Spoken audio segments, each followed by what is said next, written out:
It was the last one I clicked. For real. But welcome. Welcome to the podcast. Today we have David, my professor for philosophy. I had you last semester. You did. And it was an awesome experience. That class was Thanks. amazing. Do you still think that's the best class you had? I do. You're putting this out in public. Oh yeah, so now I'm not supposed to say that. My your, bad. Your class got me in a lot of trouble. But anyway, it's all cool. So. Dang, got you in trouble. But aren't you the class took you guys to Starbucks the first time? I think. Yeah, that's what you got in trouble for, right? Well, then I had to take both the other classes, and the dean of arts and sciences was kind of like, "What's this dude doing? Canceling classes?" I'm like, "I didn't cancel classes. We just went to Starbucks." Yeah. Cancel y'all. Wait, the dean got mad because y'all went to Starbucks during class? Yeah. Well, I mean, somebody put a TikTok out and it went viral. It had almost 1 million views. And Oh, really? so it got back to the dean, and then when I did one of the other classes, I think somebody put on there, they made it sound like I was canceling the last 3 classes of the semester, which I would never do. Right. So, I mean, after they had some clarification, it was just fun because now the dean of arts and sciences knows my name. Yes. I don't know if that's a good thing or a bad thing, but anyway. I think it's a good thing. I definitely think it's a good thing. So, how many years have you been teaching? Just at this level, I did it working through my master's degree, still teaching now. So I guess 3 years at the academic level. What school? Georgia State University. Oh, crap. Now I'm in trouble. Has it only been Georgia State? You haven't taught anywhere else? No, not. I mean, I have taught in like some churches, Bible schools, and stuff like that through the years. But yeah, no. What got you into teaching outside of philosophy, like? Or is it just mainly philosophy that got you into teaching? No, I mean, early, I don't know. You know what I used to do, right? Yeah. Yeah. I mean, I started pastoring a church when I was 25. Right. Yeah. And I don't really know how that happened. I had no formal training, spiritual training. It was just so you kind of had like a teaching background. Yeah, already. I grew up in the church, and right. It was something I felt I needed to do, and was very successful. And then I started looking for a way to do what I was doing without being religious. So, yeah, I wanted to ask you about that. Kind of, you always said you had this background of religion growing up, and then once you kind of got older and found yourself, you kind of stopped allowing religion to be such a strict, rule set on your life, and stopping it from being like you being yourself, basically. So, and I always did that. Really. I mean, I was in trouble from the very beginning with the church organization I was a part of, because it's like, you're telling me to say this, but this ain't what I see even the book that we were using, say. So, what's the deal? Is this something we really need to put a lot of emphasis on, or should we be looking at other things? Right. It's not like reflecting reality perfectly, and there's always exceptions, and it doesn't kind of make up for that. Well, and it's all cool. I think a lot of people ask me what philosophy did to my belief in God, and I said, well, philosophy actually made my belief in God stronger. What it did was it put all religions on kind of the same playing field for me. It's people trying to make their way through life, understanding God. I mean, they all have rich heritages. A lot of them, have similar rich heritages. And it kind of branches out from there. Abraham, I guess, started 3 religions and didn't even know that he did it. On accident. Yeah, on accident. And, within those religions, there are hundreds and thousands, if not thousands, of little brands of it. And so, I'm at peace with people doing whatever they need to do to cope with life, go through life. I don't consider somebody using religion or being religious as being weak. Maybe Nietzsche would say, I think it was Nietzsche that said, it was either Nietzsche or Marx. One of the guys said it was, religion was the opium of the masses, that sort of thing. There might be some truth to that, but a lot of people look at people that are religious as weak, and I can't do that. I have too much of a background in it. I'm glad I'm not there now. And I don't think I could ever go back there. Yeah, I agree with that. I get asked to go back and speak, and that's cool. I can be respectful of, as I tried to be in class, and you could vouch for this. Oh, yeah. I always try to be respectful of anybody and everybody where they were coming from. Definitely. So, I think I have a good voice to be able to say something in somebody's life, regardless of where they are, if they've got enough confidence to ask me to do it. Mm-hmm. You have like a really good way of being able to put controversial topics in a non-offensive way when you teach it to students. And really, it's just about, I think, having a heart of respect. Right.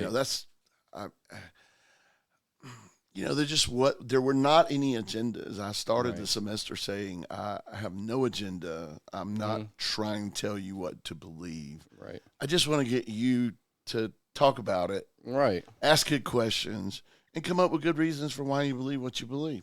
I'm good. That's really what philosophy is mainly about, right? Asking those questions. Absolutely. And seeing all the range of answers, basically. Absolutely. Yeah, and and I have a lot of people, because when I got my undergraduate at Georgia State, I was still a pastor in philosophy department, especially in Christian religions, and especially some of the ones I was a part of. It's like, ooh, philosophy, they're gonna tear you down and they're gonna criticize you. I never felt disrespected one time, because philosophy, I think, innately within it, even though philosophers have strong stances on things, at the heart of that, they understand, like Socrates says, the wise guy knows he doesn't know anything. Mm-hmm. And so even the smartest, I think, philosophers understand they only have a piece of it. So, do you think that, like, religions frown philosophy as a subject because it combats a lot of the beliefs that religion has? Basically? Yeah, and absolutely. You don't. From the pulpit, at least when I was a child, what I heard, and even early on when I was a pastor or started preaching, I called myself dumb and ignorant and thought I knew everything. It's like, oh, you can't question God. Don't question. Right. Don't care what the preacher says. Do what he says. Do what he says. He's the man of God. And so you come from this background of don't ever ask any questions. Right. Don't think outside of the box. Don't do that. Yeah. And so I think but then I think religion has a wrong view of philosophy, because religion feels threatened, I think, sometimes by philosophy, when really philosophy could help religion out. Yeah, it really can. If they would allow it, right. Because people could become even more settled in their beliefs if they've got good reasons for believing them. You just got to chill and be okay with people believing something different than you do. Do you think that psychology is like looked at from an outsider point of view as like a physical thing? Because I noticed once I got into the class, it's a lot more spiritual. It's a lot more, it's asking a question about the soul rather than just the mind. It kind of. Now, you said psychology, but you're talking about philosophy. Yeah, philosophy, my fault. Yeah. Yeah. I think a lot of people look at philosophy as it's just some secular thing that's concerned with academia and this elitist. I know everything. And I think philosophers can be their own worst enemies, because we talk in philosophical language and we use all the philosophical words. And shoot, I don't know if I can cuss on this or not, but anyway, go ahead. About half the time, I don't even understand what some of them are saying. Mm-hmm. So philosophers talk to philosophers, much like religious people talk to religious people, and you wind up, alienating, leaving people out. But I don't believe that was the heart of the philosophical method that Socrates had. I think his real idea was getting people to understand just how little they did know, and that they, speaking of wild girls, what I'm trying to call them, but anyway, just how little they did know, and through asking questions, kind of refine what they thought they knew to become better versions of themselves. We hear that crap thrown around all the time. Yeah. And I want to be the best version of myself. Well, the only way you're going to be the best version of yourself is not by, reading every self-help book and taking every class that you can take, but really it's through looking deep down inside of you and saying, why is it that I do this? Why is it that I believe this way? Wow, that's actually really cool. I mean, I think that's the incredible thing about humanity, and it's why I really just life in general. I get off on doing what I'm doing, is because the friggin' answers are right there inside of you already. Even as a pastor, when I would listen to people, I didn't have to tell them what to do. I just sat and listened to them, and they told me what they were wanting to do. And all I did was reflect back to them like a mirror what they were saying they wanted to do. Now, the person doing that has to not have an agenda for anybody's life. Right. No judgment, just respect. And that's something that's missing, I think, in a lot of life. So what was your life as a pastor? So you said you were a pastor when you were around like 25? 25, yeah. Around 25. So, I mean, myself right now, I'm like 21. So I'm in like, I don't say like my beginning stages of becoming an adult for real. So explain, because you said you were doing it while you were in school too. So explain like the balancing. Oh, yeah. Well, when I first started pastoring, it was something I just kind of grew into in the church that I was a part of. And that was a cool thing, that I was able to do that. I felt this drawing. Some people call it a calling. I think we all have gifts and talents and stuff that are inside of us, and that we can call it a calling or gifting or whatever. And naturally, me believing that there is some higher power, some sort, don't even know that I can explain that all that well, then of course I'm going to believe that's from there. Interesting thing on that. Keep me on point, but let me go down a rabbit trail right quick, because I think the big thing that I had a trouble with was when I stopped pastoring. I'm like, oh crap, David Payne will cease to exist. My talents, my abilities, what I can do. And I started singing with a buddy some in bars, and I was real uncomfortable, and I'd sang all my life.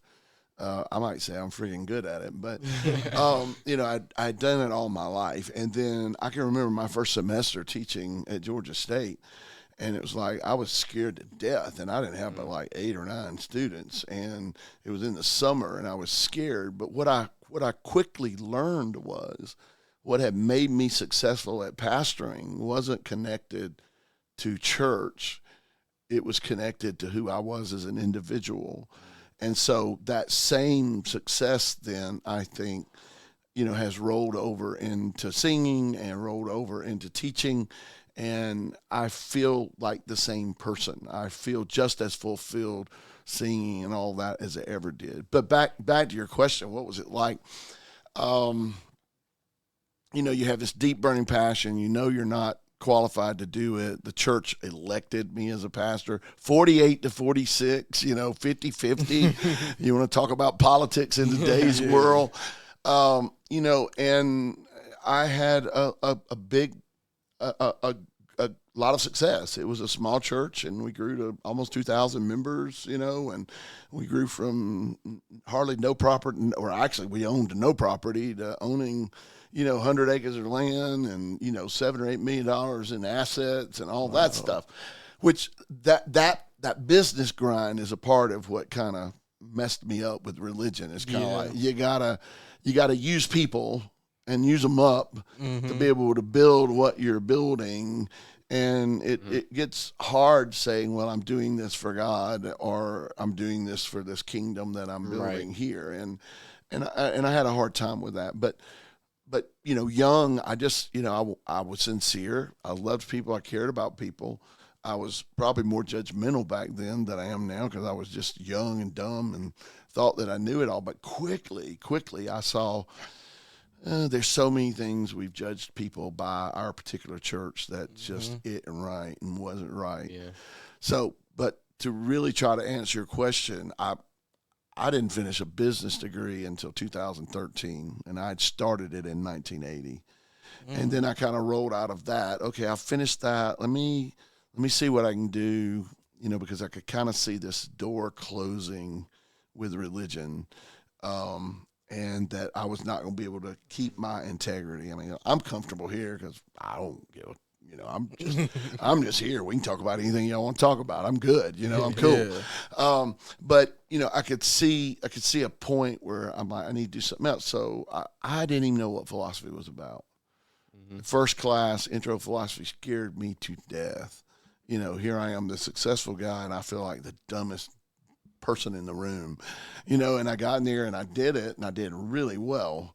I was smarter than I thought I was. Finished the degree, and my goal was, I'll go back and get my master's before I'm 70, and I'll teach in colleges instead of greet at Walmart.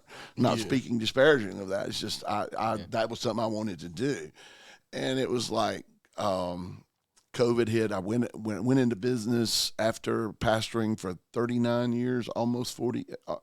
29 years, almost 30 years, and went into business. Then COVID hit. Company got downsized. I was on the sales team, and I mean, even there, I worked my way from nothing to on sales team, just being me. That's the big thing. Just be you, And so I said, you know what? I think I'm going to use this time to get my master's, and so went back to school. We sold a piece of property. I was able to kind of feel my way through it, and it was. I probably didn't answer your question. I mean, you slick did, but I answered a lot of stuff. I want to ask, what was the moment that you think you got hooked on philosophy? Like, because you said the intro philosophy class, you said you were scared at first, but you were better than everyone else. But what do you think, like, maybe if you could think about, like, one philosopher that was, like, or if you do have some that kind of, like, gave you a little click in your brain that was like, this is kind of something I want to dive into deeper. I think that first semester I took critical thinking and I took intro to philosophy, and it was a graduate student that taught me intro to philosophy, and a graduate student that taught me critical thinking, and I had no clue what any of that stuff was. But when I saw the methodology to it, that it really wasn't this trying to attack people's beliefs, but it was trying to teach you methods of do I have a good reason for believing what I believe? Rather than being up midnight, seeing something on Instagram and going out and paying $100 for it because, it's the latest, greatest thing. It's like really looking for good reasons. So, I mean, I have to say I got hooked those first two. And it wasn't I can't point to a philosopher that hooked me. It was just the method. It was the process of philosophy of let's ask questions and let's talk about what we believe and let's be willing to be wrong about it and be open about being wrong and make changes if we need to.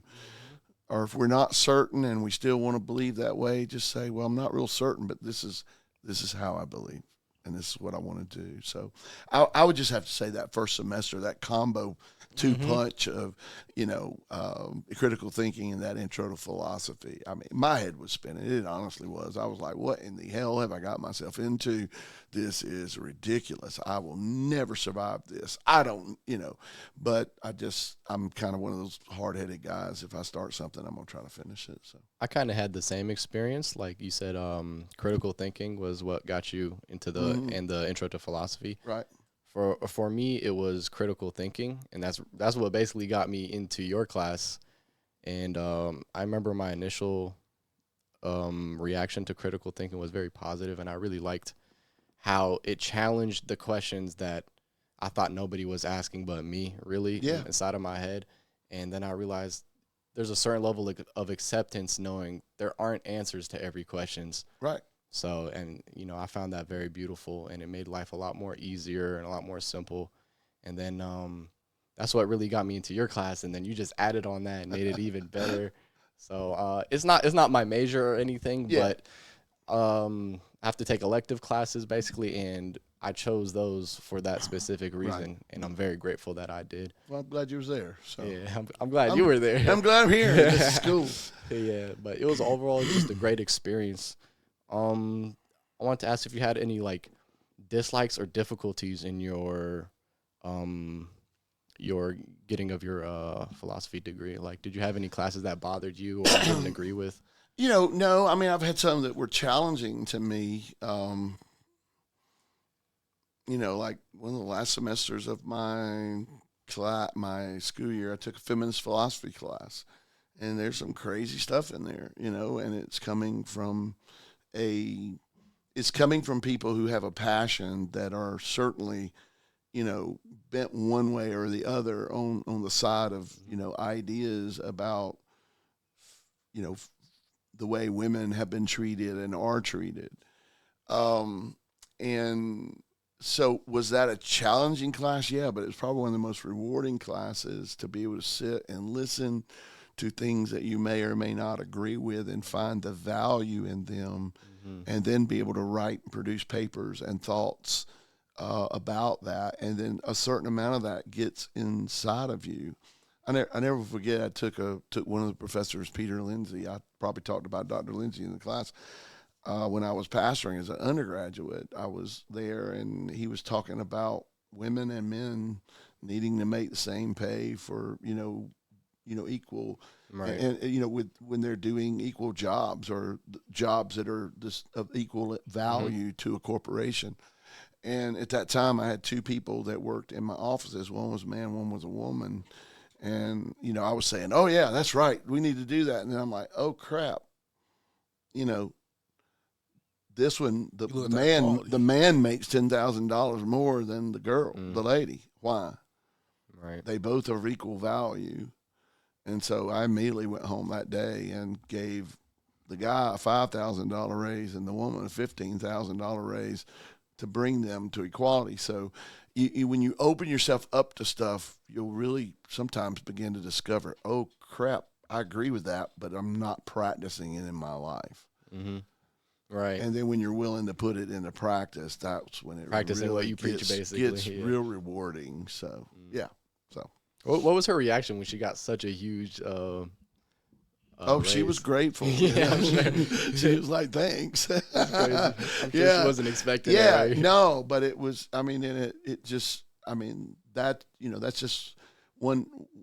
You asked what was difficult. I mean, the most difficult class for me, and oddly, I was always great at math in my high school class. I had the senior math award. I was amazing at it. But there's a class called logic that you have to take in, undergraduate and graduate school. And, oh, man, it's basically taking arguments and putting them in mathematical formulas to prove if they're valid arguments or not. It's like discrete math. I know what you're talking about. Yeah, and it's like, oh, my God, this is the most grueling thing I've ever done. I think I pulled a B+ or an A- in the first one, and then I got a C+ in the grad level one, and I was just glad. I was just like, if I can, you had to make a C to get the degree, and but C's get degrees, yep. And Very true. And it's just like it kicked my tail. It was extremely difficult, and it's still boggling to my mind because math I'm great at. Now I've got an answer for why I struggled with it.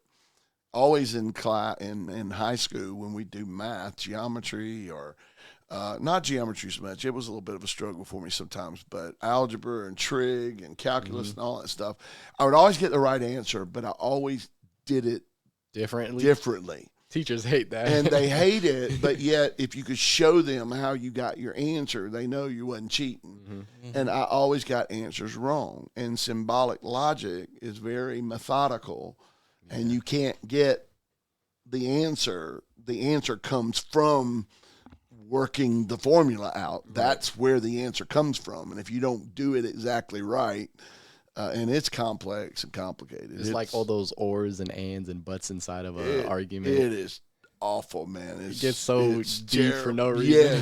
Yes. It's crazy. I have nightmares still about that class. Yeah, so very complex. I was sweating in that. So I'm doing computer science, and it's basically that expanded. Yeah, I salute you. I'll sit and talk about life all day long, but nah. How do you make a computer work? I have no clue. Dang.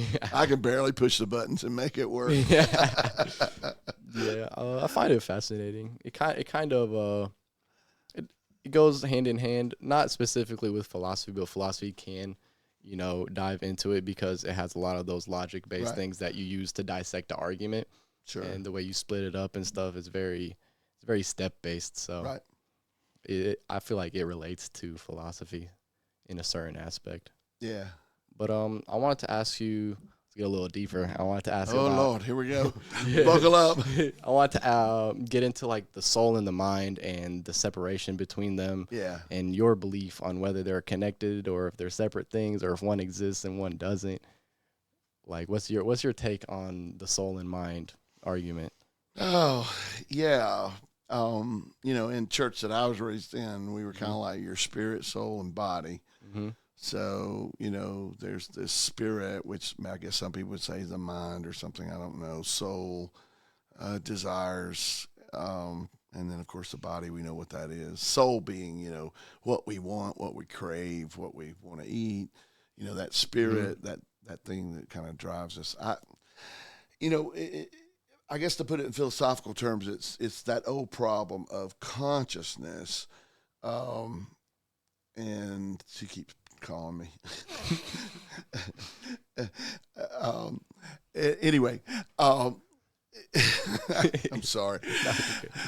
Anyhow, I want to talk to you too, baby. But I'm talking to 3 dudes and whoever else is listening. But anyway, consciousness is kind of like it boils back down to what makes us us. Mm-hmm.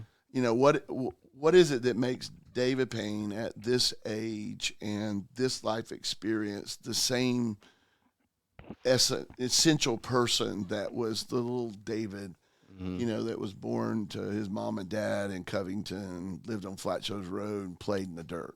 Right. Because we like to claim I'm the same person. So there's a big part of philosophy that studies this personal identity and what is it that makes you you? Is it is it our memories, that makes us us? You really can't say it's your body because the body changes. This body looks nothing like it's done the body of before. the 6-year-old or the 4-year-old or little baby that came out of my mother's womb. The body's not the same. Changes. It's all the time. changed. Yeah. I could lose an arm, a leg, but people would say, "Oh, but he's still the David. Same person." Yeah, I can lose my sight. So it makes you start digging, and then some people say, "Well, it's our memories." There's I think it's Hume or Locke, one of those guys. They argued that it's our memories that make us who we are and subsist over time.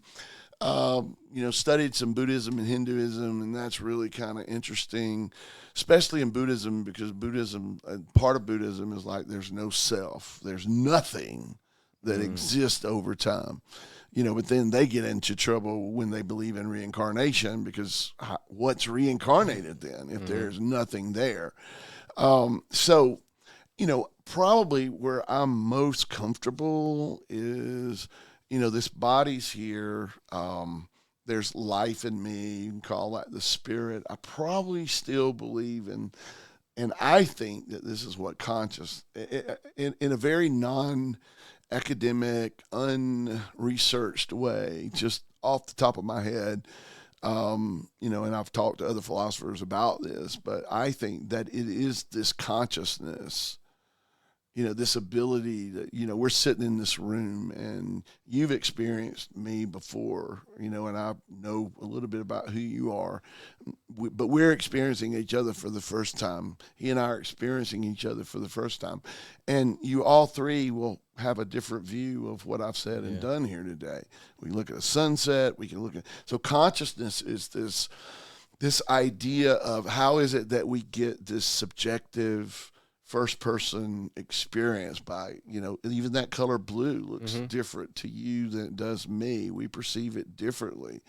So consciousness is that's that hard problem of consciousness. And to me, if there is a place for a soul, that's it.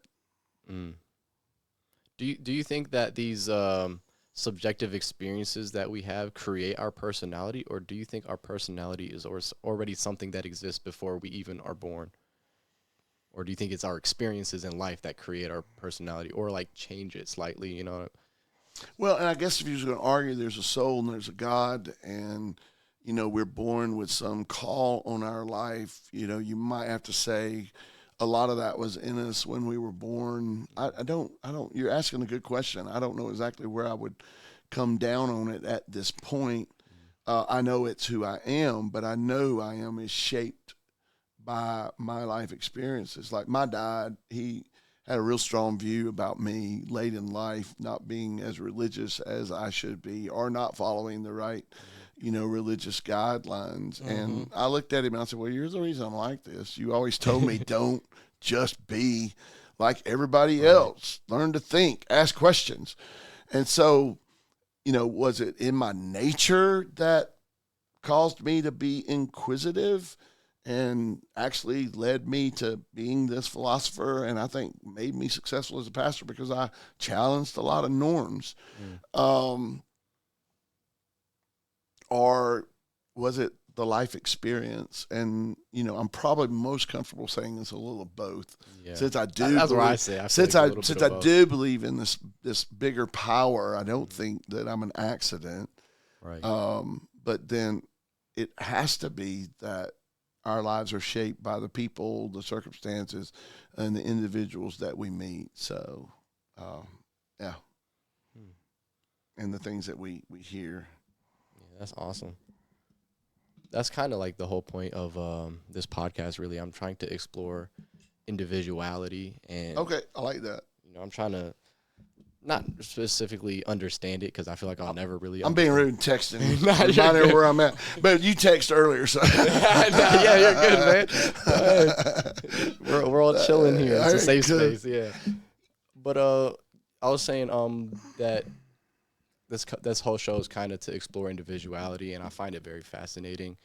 You know, talking to new people and seeing their whole outlook on life and seeing how we can go through similar experiences and, like you said before, and see it completely differently. Absolutely. Like opinions and music. Music is a fascinating one for me. I don't understand how we hear music differently. Like we have opinions of what they like or what they don't like. Right. And then you challenge that to someone else's opinion and it's completely different. Sure. I mean, it is amazing. But to me, that's, you know, for all of our screw ups, and I'm trying to really watch my language because I don't know who will see this or listen to this. I want to be a good person. Bless y'all's hearts in class. Y'all had to hear me raw and unplugged. Yeah, that was fun. Even when my pastor friend came, I cussed. Like, love it. I tell people teaching philosophy is like preaching, but you get to cuss, so it's so much fun. But and now I got off track. Well, I was saying we're about individuality. Yeah, you know, for all of the things that we think are negatives about humanity, humanity still is. It's if there's not a God and it's an accident, dude, what a damn good accident. Right. You know, the fact that we have such differences and different personalities and different wants, different desires, different thoughts, different expressions of how we live our life. I find it amazing. You know, we had students in our class, that class that you were part of. I was proof, basically. A part of that class that made it so amazing to me is that you had everything from the staunch, stout religious to people that didn't identify as men or women to very diverse. To I love that one kid over on the left, and I won't call his name because I don't want to. But he was like, well, I'm just kind of like, whatever girl I'm with right then, I'll kind of believe what they're believing, and I love that, but I love that ability and willingness when people know they're not going to be judged to just be themselves. But it's only when we're ourselves that philosophy works. Exactly. Because if we're going at it with an agenda, you're never going to find where you're wrong or where you might be on a good path. I'm not even going to say right, but where you're on a good path, unless you can be honest about who you are. I mean, if I go to them, it's like I'm paranoid about my hair. It's long, need a haircut, and it's everywhere. And I was trying to fix it a minute ago, but it's like you'd be stupid looking in a mirror and see you got mud or some crap all over your face and not wipe it off. Right. But a lot of people just don't ever want to look at the mirror. Right. And so that mirror of honesty, being real, and the great thing is it's okay. Right. It's okay that I'm, who I am, do what I do is okay. And I know a lot of religious people are like, oh no, it's the Lord's way. Well, which way's the Lord's? Mm-hmm. Right. It's kind of which interpretation, which you have to really look for it. Yeah, and that's why I go back to what I said a while ago. This personal identity, this unique personality, the subjective, it's all coming from inside of us. Right. You. Yeah. That's what makes us, and it's beautiful. I mean, I'm having the most fun of my life. This past year's been the most fun year of my life. And yeah, I've done a lot of crazy, stuff, but I didn't say shit. But it's been crazy stuff. But man, it's like it's been so freeing because at this point I really don't care. I've lost everything that I could lose. People judging me. Well, I guess I could lose the position I've got. Yeah. If I took this class at Starbucks, I probably would, But, I understand there's some constraints to life, but it's just so freeing when you can actually truly be you. Yeah. And that's one thing I pled with your class and every class is don't wait till you're my age to get comfortable being you. Now, don't get comfortable and stay stuck. Right. Constantly be asking these questions. Mm-hmm. Because you really do want to be the best version of yourself. And guess what? It's going to change a whole hell of a lot. Yeah. And that's okay. Instead of like searching for a path in life and looking for the right way and wrong way, the right way should really just be your way. Just follow your own ambitions. And at the moment, that's what it is. It's got to be that, Yeah. It took me a while to realize that. I'm kind of happy I'm realizing that at a younger age. And you opened my mind to it a lot in that class is kind of letting myself be me instead of trying to shape myself to what I believe is right and wrong, instead of just letting myself be free and letting life kind of flow through me instead of trying to fight it or go against it. Absolutely. Yeah, and I've just found that life is so much stressless when you have that mentality. Yeah. So I want to say something crazy, and really kind of a crazy question for you. I was at work earlier today, and I heard you were saying something. You said bad. Where do you think bad words came from? Like, who designated for shit, bitch, like hell, like all these F word, like fuck, like who said these are like words that we couldn't say? Like I think because you go to school and say it in like middle school or elementary school, the kid gets it written up. Like I got written up for saying it, but in college, like a professor can say it to a class and it's perfectly fine. Right. And like even in books in high school. I think Kill a Mockingbird. I think there's a cuss word in there or something like that. Right. But they it's a lot to teach when you're a little bit older. But like, why is it bad? Like, I think maybe culturally, culture decides some of that stuff. Yeah. But again, is that set in stone? No, I mean, no, I don't think it can be. But it's like, hey, if we're in Britain, they say bloody, and when they're saying bloody, I don't even know what they're saying. Yeah. But I know it's supposed to be a bad word. So, when I was a Christian, I just say bloody, bloody, bloody, bloody. Yeah. Or when I was religious. But, I think culture kind of says, ooh, you shouldn't say that. Do you feel like religion ties into it also? Absolutely. Mm-hmm. Yeah. Yeah, and at the heart of it, I kick religion a lot in classes, but, at the heart of it, it's really about wanting people to do good and, do well in their lives. And look, I'm just lucky to be in a profession right now where I can cuss a good bit, and it's okay. It may not be after this. If administration hears about it, this goes viral, it's like, oh shit, I'm out of a job. But anyway, hope it doesn't go viral. But I mean, the reality is, I mean, there are rules of society or companies or families even, and as long as you are part of them, those institutions, I think there are things you have to kind of abide by. But I think the bad words, what's bad, what's good, it is set by those little institutions, those cultures, or whole societies.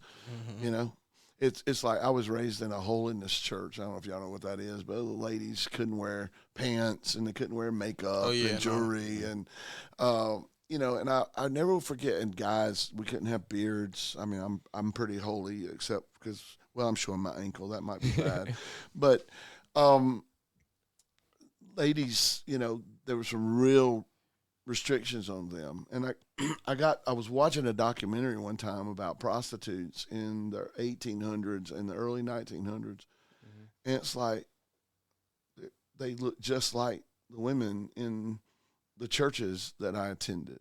Oh, wow. And what like they're a lot more clothed. And what I understood is that churches and culture, well, churches especially, when they get this understanding of something, then they can find a scripture to kind of back that up.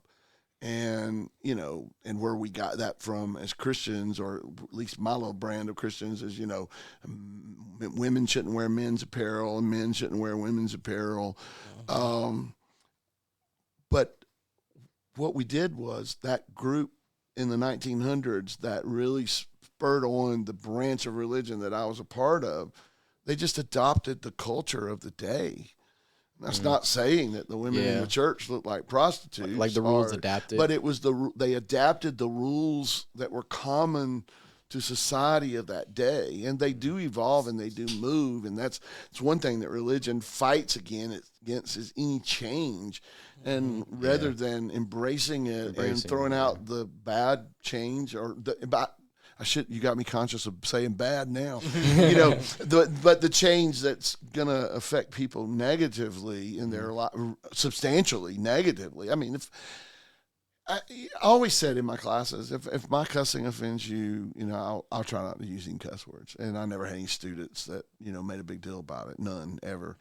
I don't have to do that to survive. It's just part of my stick, It's what I do and who I am, and I love it.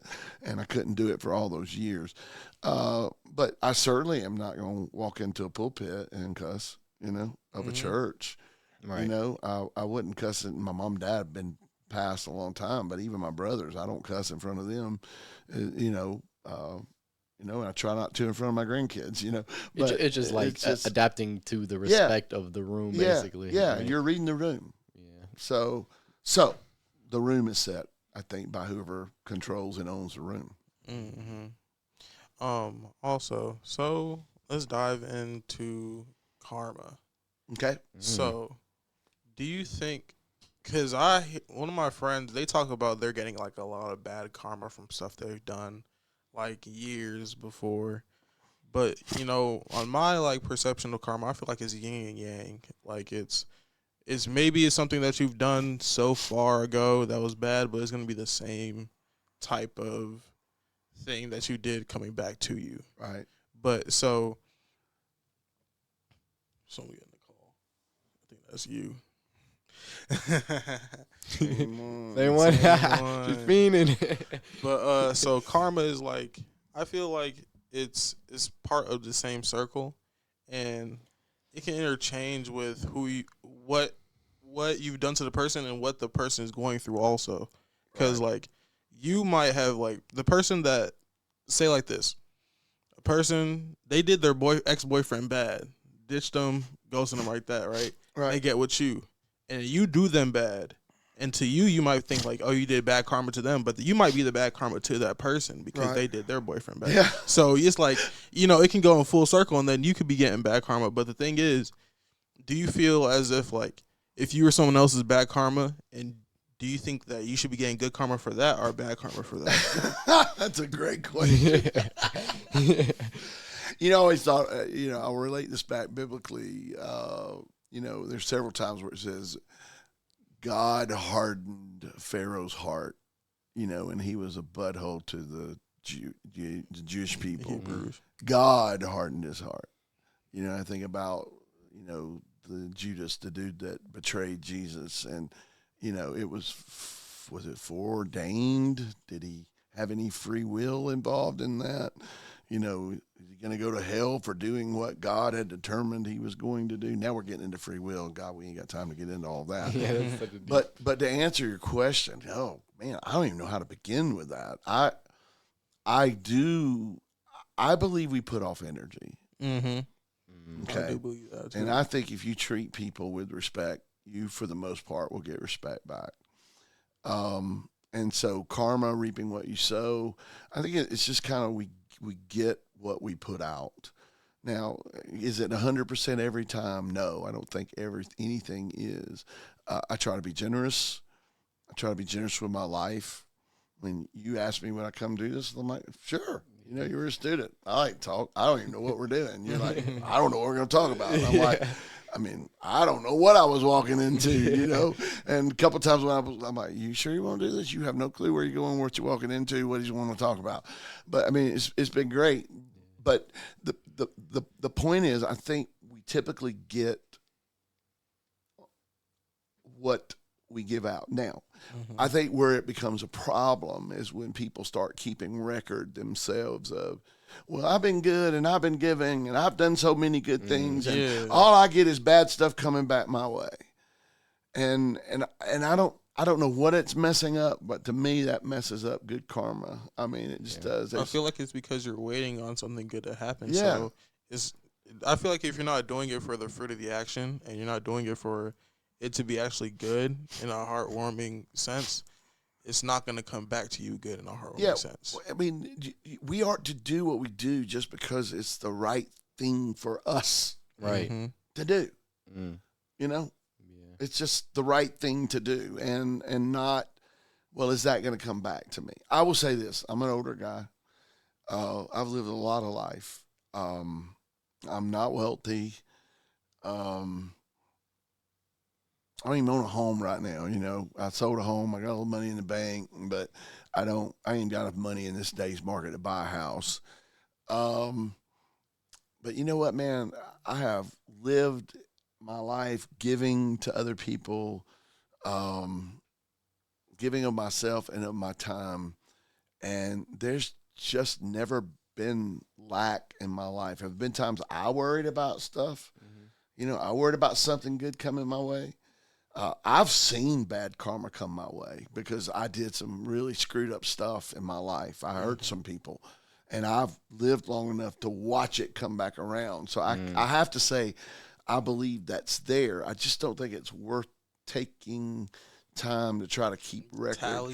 And when I was even going through the bad stuff, it was like it was just a bad place I was at. I was probably too defensive to say this is why that happened, that I did something bad to somebody but now looking back, I can look back and be like, ooh, I betrayed a friendship. And then, man, when you have somebody betray a friendship on you, but I think the person that's obsessed with keeping tally, they're gonna live a miserable life. But I will say this: I 100% believe that if we live good, if we live generously, we'll receive it back. If we're kind and respectful to people, they'll be kind and respectful back to us. And I just think that positive energy is what we need to put out there. So I've had this struggle with that to where, how do I know that my intention is to do the right thing, or I'm doing it to make that person happy instead of, I'm making them happy because I know that making them happy will make me happy? Am I doing it for me because ultimately I'm aiming for my happiness, even though it's a result of their happiness? And it feels like it's selfish, but at the end of the day, I helped that person. But did I do it for them, or did I do it for my own sake? And it's kind of like I don't know. It's hard to explain. Dude, this is like philosophy grad school on steroids. They're all relevant, great questions. I wish I had all the answers. I can't sit here and say that the stuff I do don't have some selfish stuff attached to it. I think it's most rewarding when you don't have to be selfish. You just do it because it's the right thing to do. It's the right thing you feel you need to do at the time. I don't. And I'm gonna question you back now. We'll play the Socrates go thing. ahead. Is it really that it's selfish because you're doing it? Are you really enjoying doing what you're doing for the person, and it's going to benefit them? There's some residuals coming back your way, but are you thinking it's selfish past? I think it comes down to what's the original act all about. If you are doing it just to get something positive back, right, then that's not all that good. It's like this chick keeps blowing my phone up. Yeah. We went to Florida this year, and she had never she'd never done parasailing. And dude, it was like watching my grandkids. My grandkids aren't as old as her, but it was like watching my grandkids. It was so fulfilling to watch her parasail, sit there with her, got videos of her doing it, and that was something I could do for her. Did I get something out of it? Yeah, I did. But I think a lot of life is mutual like that, and relationships really aren't to be like that. And you wouldn't want to work for a company that, didn't give you a paycheck. Right. Now I think we can make this philosophical if you want to, and we can go to Kant where he talks about using people as a mere means. If you're just using them as a mere means to get something back, you're only doing that good thing so something good comes back your way. That's not a real good way not a healthy way to live. But the fact that, there's consent between people, like you go into the restaurant and the server is serving you, they're consenting for you to use them.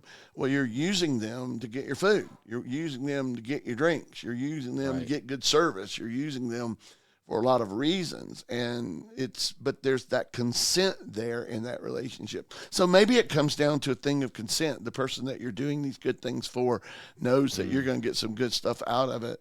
But they're agreeing to that. Right. And if you're subconsciously or if you're consciously doing it and they don't know what's going on, maybe you need to relook at that. It's just always been like a kind of a foggy area in my head whenever I help somebody or give somebody a hand. Sometimes it's very clear, I'm helping them. Yeah. I don't want to do this, but I'm doing it because I want to make them happy. Right. Or sometimes it'll be like, I kind of want to do this, and I know it'll make them happy, so I'll be happy because I'm going out my way to make them happy. Right. It just feels selfish sometimes, and I can never really pinpoint my true intention.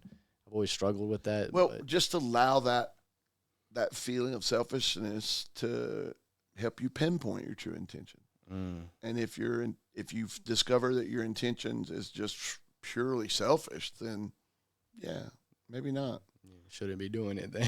Well, I mean, I'm not even saying you shouldn't be doing it, but maybe not. Should be selfish to your, a certain extent. But see, for me, that's, where I'm at in my life at this point is trying to learn, this girl that's calling me, she blew my phone up. She like, when she calls, I always answer. Right. I call her, and that girl, I won't call her a bad name. She won't call me for 2-3 days. She'll be like, I was busy. I had stuff going on. And I had a tendency in relationships, especially with females, to allow them to abuse me, and not because I didn't respect myself. Right. So I think true respect begins with you learning to respect yourself. That feels selfish. Take it from me. That feels really selfish. But when you tell somebody no, because it's not what you want to do, it's not expedient for you to do. I was talking to another girl the other day, and her parents were wanting her sister was wanting her to leave her apartment, move north of the city. It was going to cost her several $1,000s to do it because she was to have a baby. And they had just talked her into, she was going to uproot everything and go up there to help raise that baby. And, in just a matter of like 24 hours, it all got kind of revealed. They're taking advantage of you and you got to put yourself first, because she sat there and articulated this vision she had for her life. And I said, you know that what you're fixing to do for your sister is going to put you 5-10 years off of that. And it's nothing wrong with us laying down parts of our lives for other people, but eventually you got to learn to respect yourself enough to say, is this going to be beneficial for me also in the long run? And that can feel a little selfish, but coming from somebody that never really took care of himself. That is something I learned, I'd say, around the beginning of last year, kind of exploring self-love instead of sacrificing a lot of myself for someone else. Right. And doing that made me realize that when you don't have a certain level of respect and love for yourself, you can't really dish it out to the people who you want to use it from you. Right. So you're really doing a disjustice by harming yourself to please others, because in the long run, you won't be able to continue that happiness and love that you're giving to that person, basically. And without having it for yourself, you basically can't reflect it. So I learned that, and that's kind of basically what you were saying. Yep. Y'all are talking a lot about relationships, so I also had another question. Buckle up. I asked them, we had a little disagreement about a song. We had a little ranting radio video. Not disagreement. They came on me about it. But basically, because they said, I basically said, I haven't fallen in love. And they said, to a certain extent, listening to music, I can't listen to certain songs. Well, I can't relate to certain songs because I haven't fallen in love. So my viewing on them might be different than other people who have and have experienced that. Right. So, what do you think love is? Ooh. And why do you think... No, he did not go there. And why do you think certain people can feel differently on how they love each other? All right, let me do one thing here, and I'm going to take care of this little situation.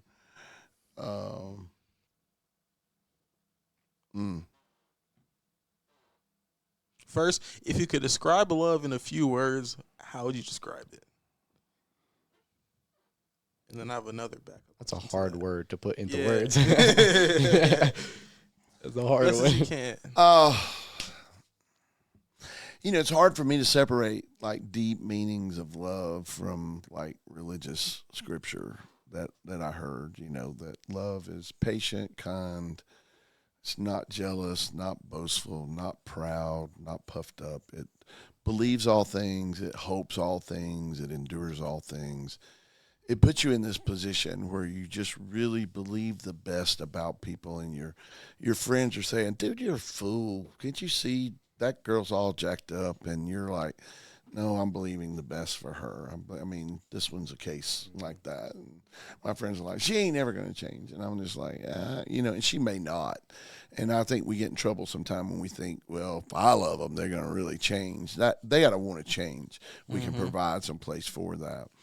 But for me, scripture goes on, talks about love, never gives up and never fails. I think we've got such a Walt Disney, Hollywood, Sleeping Beauty. We got these really jacked up ideas about love. And love really it's a lot of self-sacrifice. It's a lot of, there's a lot of pain involved in love, I think. Because you really are you are caring about people on a level that you are connecting kind of your cart to their horse, or you're connecting up with them, pulling this same cart. And I think love can fail. I'm a divorcee. I've been divorced 7 or 8 years, and I can still say I love my ex-wife. I care about her. And a lot of people phrase it in, well, I'm not in love anymore. And do you feel like you can be in and out, like love is in phases, you can be in and out of love? Oh, I do think you can be in and out of love as far as falling in love with somebody. And some of that's just that that puppy dog love of, oh man, she's hot, or he's hot and I really want that. And I just you got all these emotions, it's endorphins, it's shit going off in your brain, and you feeling all these highs. Well, that stuff don't last very long. But really loving and caring about somebody, I don't think it ever really goes away. Now you may have to do it from afar, but it has to do with respect for me. So love would be, for anybody, would be respect. I can't tell you I love you. It's easy for me to say I love you, but I can't say I love you if I don't genuinely respect you. Right. Now I think there are levels of it, and yeah, I do think you can dip in and out of stuff. I think sometimes love makes you let go, because you understand you gotta let them walk their path, and you need to walk a different path. But they always have that spot right there, in your heart. I've had some chicks really cost me a lot of money in my life. My first marriage, for example, but I don't really regret it. I know a lot of people get beat up by love and they get cynical, and I do too myself sometimes, or what we call love. But do you feel like love is an obsession? I think obsession is interpreted as love, but I think obsession is probably something different. I think there can be an element of obsession towards love, of obsession within love. I mean, you are to be, but obsession to me puts off, for me, words, this philosophy of language, puts off some negative vibes that aren't healthy vibes.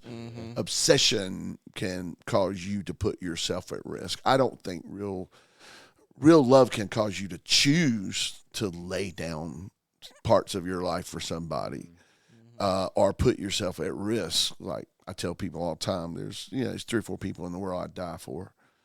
I just would. I wouldn't have any problem doing it. Maybe more than 3 or 4, maybe 5, something like that. But not everybody do I love that much. But there are a few that I would. I would actually, if there was somebody that would come in and my grandchildren were there, and probably my son and daughter, they're grown. I kind of think they can take care of themselves. But I would have no problem standing in the way of a bullet or jumping in between them. I wouldn't even think twice about it. But I don't think love is this unhealthy thing where you let people abuse you. And I think that obsession, sometimes we get obsessed with people and people know that, and then they use that and take advantage of you, and just then love gets this bad rap. So I remember earlier, because you were talking about like philosophical words. What are some like philosophical words? You said like obsessed was one that can. Well, no, I was saying that obsessed, you could like dig into that word, and you could find some positives within it. But when you dig into the origin, and it's not just that word, it's every word that we use, even the word love, would be a word we would, when I was talking about philosophical words like epistemological and, epistemology and metaphysics and all these words that just mean absolutely nothing to me, unless you know what they are. It's like one of the most frustrating lessons that I teach is Kant, because what they've done is they've created this word called denotology, which just means act. Yeah. And Kant's this act. He believes in act morality, that morality is in an action. And so you make up these fancy words that nobody that hadn't studied it can understand. That's what I was talking about earlier. But with the word obsessed, there is actually a vein of philosophy that is the philosophy of language, and it looks at words. It's kind of like if I use the word light, what version of light am I talking about? Is it LITE or is it LIGHT? As you look deeper, into that, that same word can be spelled differently. Like, well, it's a different word, but it doesn't sound differently. But then that obsession, I'm just saying, if you go deep into what's driving, obsession, I think there's some really harmful stuff behind being obsessed toward things. Obsession can lead you down dark paths. Yeah, that would not be love, but yet gives love a bad name. But I believe love is this. It can take you down some dark paths because you're walking with people, but it's your choosing. There was a guy that wrote a book years ago called "Love Is a Decision." You decide to love somebody. Do you? It's weird. Or do you just fall in love magically? Well, I don't. Not magically. Oddly, but just oddly, I've got a lot of friends from India. In fact, one of my wild crazy friends is Indian right now in India at a wedding, and these people, their marriages are prearranged, and so they're maybe not be in love. They might not even love one another, but they can make a decision, to be with.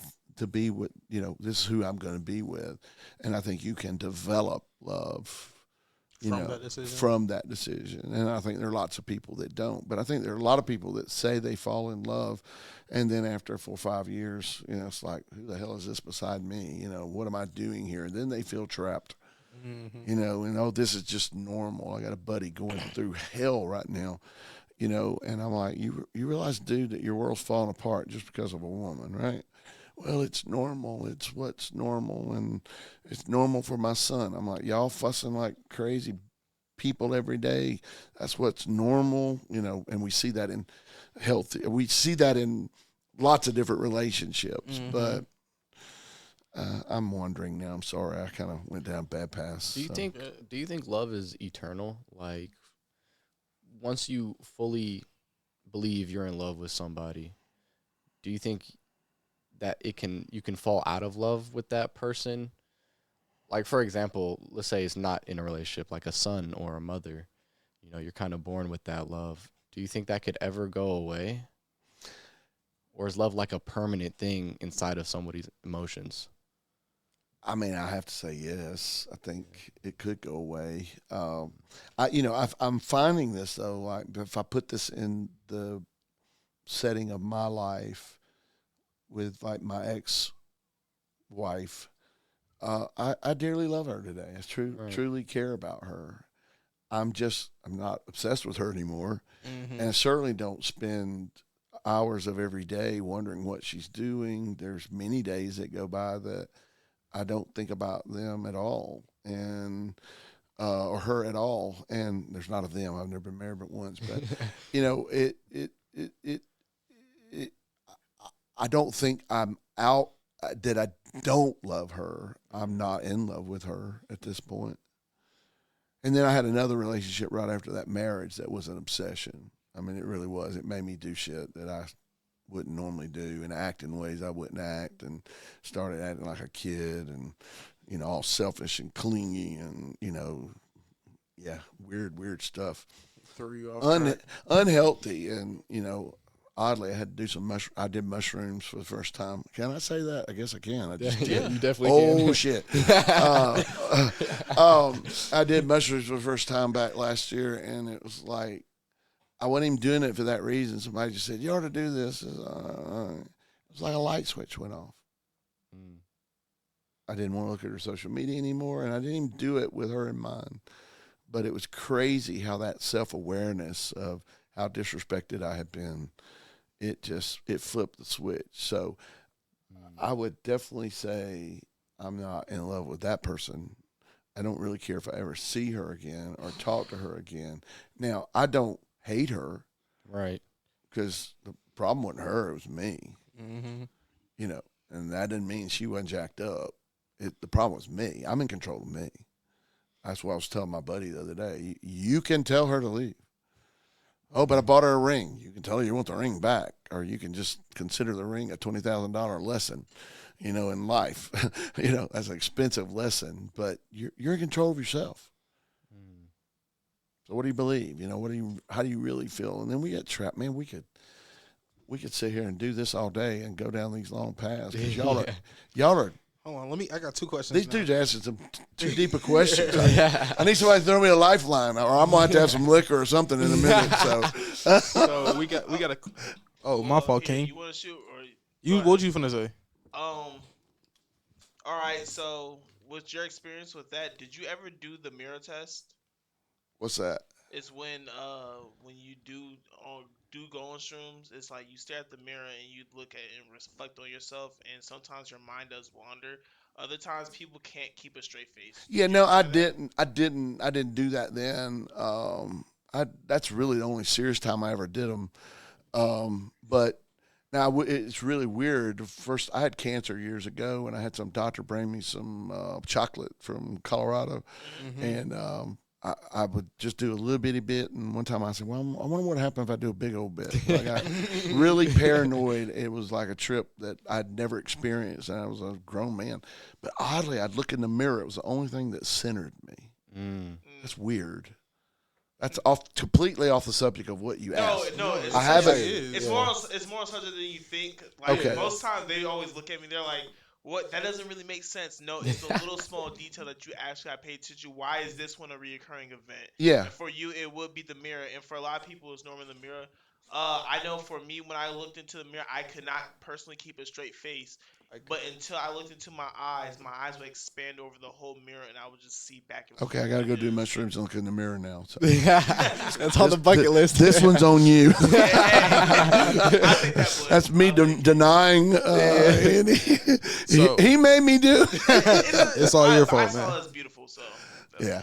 No, but that's really weird, though, that I had that experience years ago. And honestly, looking in the mirror was, I was freaking out. I was up, down, walking, in and out of the truck. I would feel like I'd be gone for hours.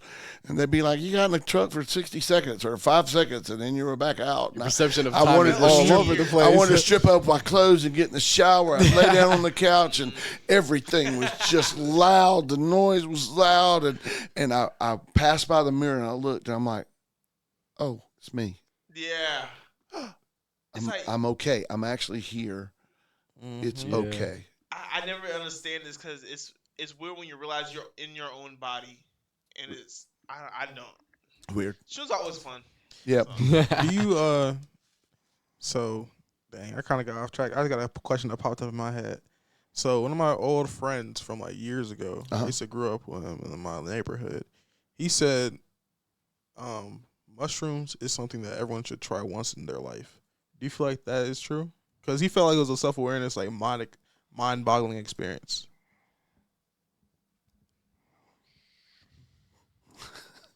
He's trying to get me to advocate. I'm not trying to advocate. I'm not trying to advocate. No, trying to get me to.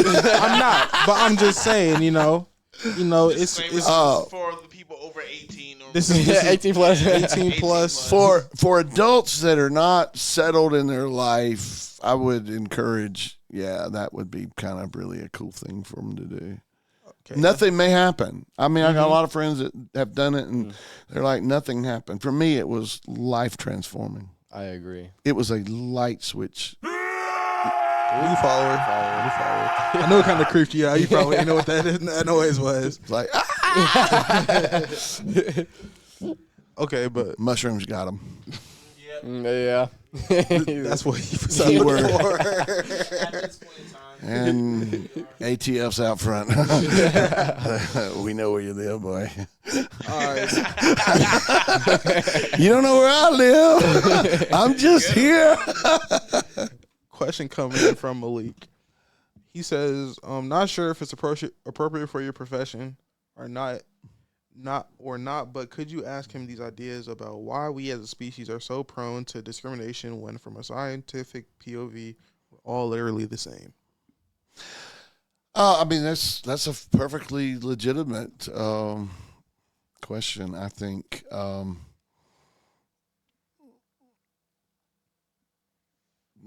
there's absolutely, genetically all of that. Everybody, every one of us in this room and downstairs in the house, and we all go back. We're all the same, Right? I think you get into this cultural, what is right, wrong, good, bad, Ethics. People begin to try to protect and think, well, we're better than them. They're not as good as us. And, I want to say it's a flaw I don't think it's a flaw in humanity as much as it is, it's just the way the world has been. You had a lot of tribalism early on before things kind of society branched off. Before society kind of grew and began to learn that things you just can't say everything you want to say and think everything you want to think, and because most of the time it's not right. But there was tribalism where you're fighting for your very life exists on you putting up these boundaries that keep you separated from them. And so when you're trying to separate you from them, then somebody of you falls in love with one of them, and you got your whole Romeo and Juliet story, and you got society, and so tribalism was something that was very, very strong, just in, survival of the fittest. It was the survival thing. I think what's happened is we are more aware of it now than we ever have, and I hope it's changing. Will it completely change and go away? Sadly, I don't know that it ever will. I wished it would. But I hope it's better. I don't know. I'm the middle-aged white guy, so I'm the guy that, everything goes right for, and there's no, so I understand that.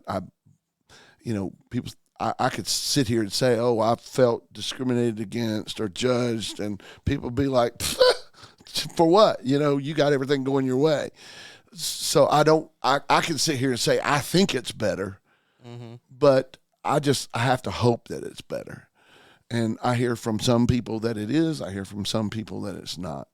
There's still a lot of prejudice, still a lot of, racism in the world, a lot of this, and it's in religion, it's in societies, it's in school, it's everywhere. And you're probably going to talk to a psychology major to get the real answer to that. But I will say philosophy helps because it makes us ask the question, what's fundamentally different about us four guys in this room? Not a whole lot. Not on the cellular level, and then as we get on a human level, we're all just trying to get through life. Exactly. We all want the best for ourselves. We want the best for our families. We want the best that we can possibly do. It's, and then there's this collision when we feel like there's competition, when I don't think there has to be competition. There's no Anyway. You brought up Malik. Was it Malik? It was. I probably didn't answer your question all the way as good as I should have, but I made an attempt. Hold on, I think he might hit this.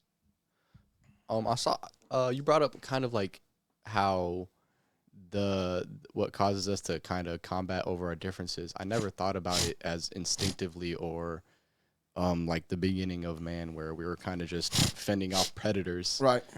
And it's kind of basically the same thing, just to an extreme level with the addition of society.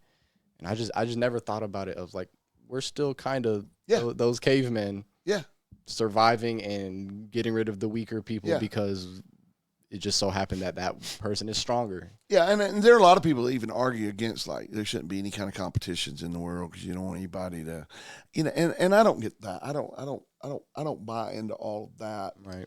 But I think on a fundamental nature, we got to look in that mirror and do the mirror test and understand that, when we look in the mirror, all of us, when we look down into our souls, if there's a soul there, we're all the same stuff. Right. And we all want the same thing. For the best. And that's where when love and respect comes in, and, I want the best for you as well. And sadly, some people think, well, if he gets his best, there's four of us in the room. If one of them gets their best, then there's not going to be enough left to go around. And I don't believe the world's made like that. I think there's plenty to go around. So. But it comes from that survival of the fittest thing. So. Right. I had a podcast with an older gentleman, and he kind of like conspiracy theorist in a way, but he kind of had a lot of like logical things that backed up his ideas. And he brought up the, I guess, the government keeping us separated and how much more powerful or how much more peaceful life would be if we just decided to unite. I don't think that's possible. And that's not the possible, kind of the question I was getting at is like, do you think that's really possible for us to, as a group, unite and aim for this peace? Or do you think that's just too impossible because of all these stubborn heads that just don't want to mold with the group? It's not in the interest of the powerful, right, to give up their power, to let people unite. Because if they do, we might not vote them into office, or we might not work for their company, or we might not buy their products, or we might not, go to their churches. We might not attend their classes. So but I think discussions like this, I think they can help, absolutely. And I think, again, that's one of the things I'm so passionate about philosophy about. Yeah, you also brought it up in your class a lot about the students taking the government system and making it better instead of, I don't want to deal with that. That's not me, or all of that. You should be proud of it, and you should embrace the government. And it's the reason that the people that aren't embracing it is the reason why it's so corrupt, because there's so many young minds that just refuse to be interested because they think of government as a bad thing. Yeah, and I can't say I disagree with them, but at the same time, it's ours, and we need to try to improve it if we can. It feels hopeless, though. Do you feel like it's just old, and instead of like it being corrupt, do you feel like it's just old, and the departments that they're sending the money and the power to are just old and no one sees? In a sense, so like, let's say, because you know how we were talking about earlier on how basically really schooling on our first podcast, and the funding for schooling and how we're in debt so much, and like, where's all this money going? Like, we're $34 trillion in debt. Where is this $34 trillion? Why do they not plan to pay it back? Like, who's gonna tell America, like, you got money, like, when are we going to get our money back? Well, and there you got this old system that, you got the lobbyists lobbying for all their special little projects, and you got people getting, an opportunity. I can get a piece of this money. And I think the idea of free anything's, it's nothing free. Somebody's paying for it. Sadly, generations after us are going to be paying for all this crap. That's going on. So, yeah, there needs to be some fundamental, I think, change in an old system, but again, the people it's working for, it's the people don't want it to change. Yeah. So that's why I'm like, because it's an old system, and to put, a new system in place would require new people to be put in place. And, absolutely. Certain things would have to be removed. Absolutely. And certain people would have to, because when you realize, I haven't been to school in a little minute, so I don't know how many people are in the legislative, council, the Senate, and the House of Reps.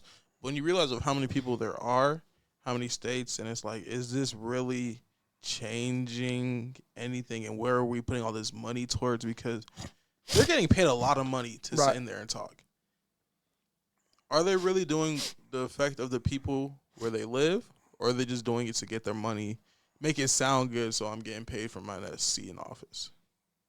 Never seen many of them go in there and not come out very wealthy. Really? And so now we're back to Idris, your question of if I'm doing something good, but the end is right. And I think a lot of these guys are using political offices as just a mere means, to their end, and that they don't really give a crap about the people, America and people. They don't care. They don't care. So do you feel like that is a form of corruption? Absolutely. And do you feel like that could be fixed in a way?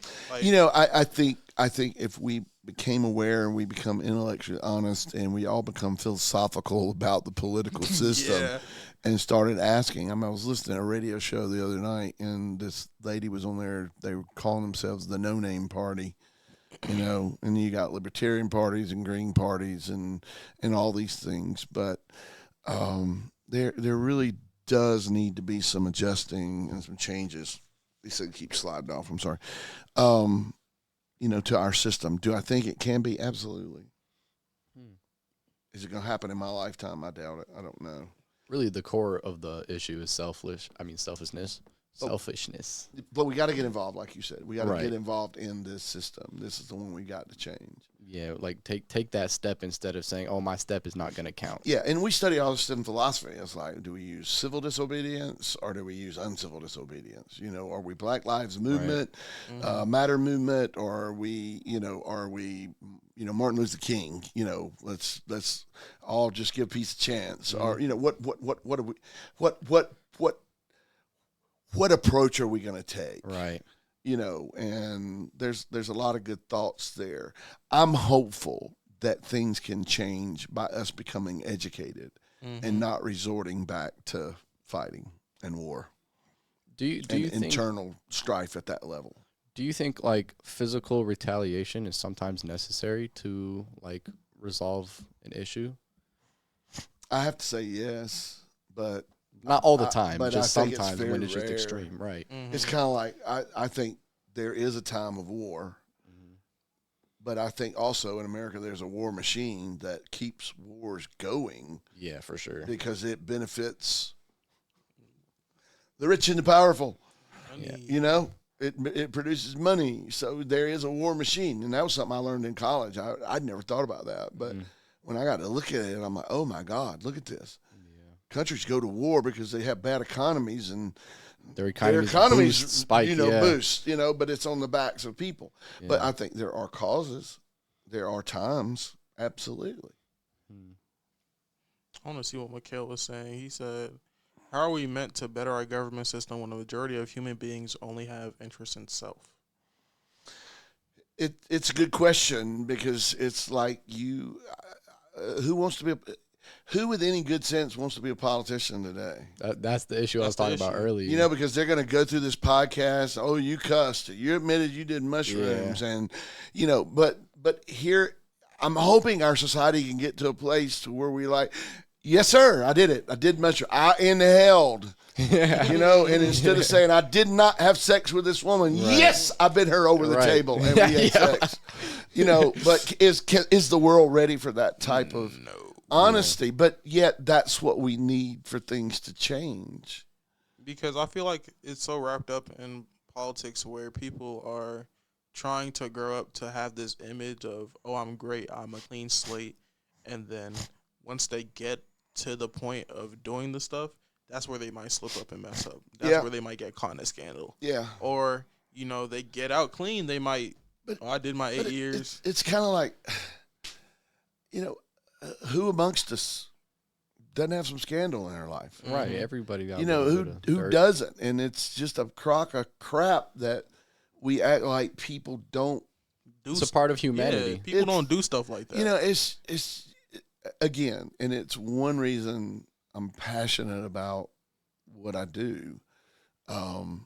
It's easy for me to sit here and have fun and laugh and cut up, but there's a serious side of me, more than academically wanting somebody to understand who Kant is and Schopenhauer and these guys. I want people to learn who they are, as personal identity and, expressions of ourselves.